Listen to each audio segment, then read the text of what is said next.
Баткендеги азыркы абал боюнча өкүлчүлүк билдирүү таратты. Чек аралаш аймактарда атышуу токтой элек. Айрым учурларда ок атуулар болуп жатат.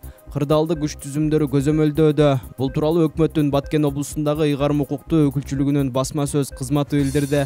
Буга чейин облустук милиция ок атышуу токтогонун билдирген. Жаңжалдын натыйжасында азыркы учурда кыргызстандык 134 адам жабыркап, 13 киши каза болду. Алардын ичинен 25 жаран атайын учак менен Бишкек шаарына ооруканага которулду.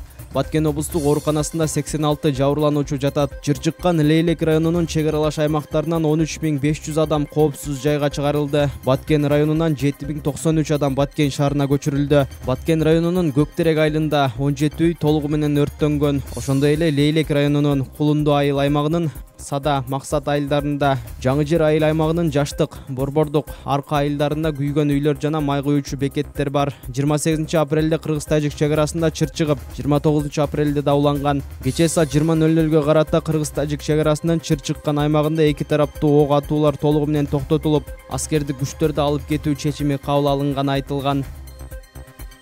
Лейлек районундагы интернационал айылынын башчысы Мырзабек Жумабаевди тажик тарап алып кирип кетти. Окуя бүгүн 30 апрелде эртең менен болгонун жергиликтүү тургундар Т-медиага билдиришти. Алардын айтымында айыл тургундары кечинде үйлөрүн таштап качып чыгып кетишкен. Тажиктер эки үйдү басып алды жана бир нечесин өрттөп жиберишти.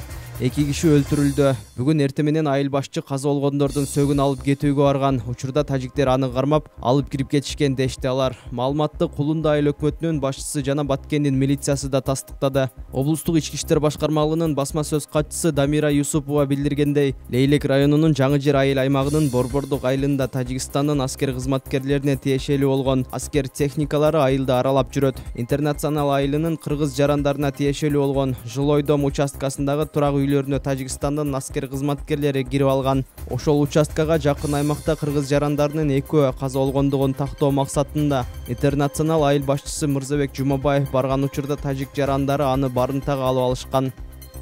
Тажикстанда президент Эмомали Рахмондун отставкасын талап кылган эстафета башталды. Ислох сайтынын башчысы Мухаммед Дакбали Садриддин баштап берген бул эстафетаны ондогон жөнөкөй тажикстандыктар колдоого алып, бийликке карата өздөрүнүн ачык кебин ачуу сөзүн айта башташты. Тажикстандын бардык облус шаарларынан активисттер чыгып, Эмомали Рахмонго импичмент жарыялайбыз деген видео тартып, бири-бирине эстафета кылышууда. Эстафеталык видео кайрылууларды Ислох сайты жалпыга жар салууда. Видео кайрылууларда Эмомали Рахмон 28 жылдан бери кландык башкаруусун күчөтүп, тууган уругу, бала чакасы менен тажик улутун, тажик мамлекетин жок кыла турган болду. Мамлекетти карызга батырды.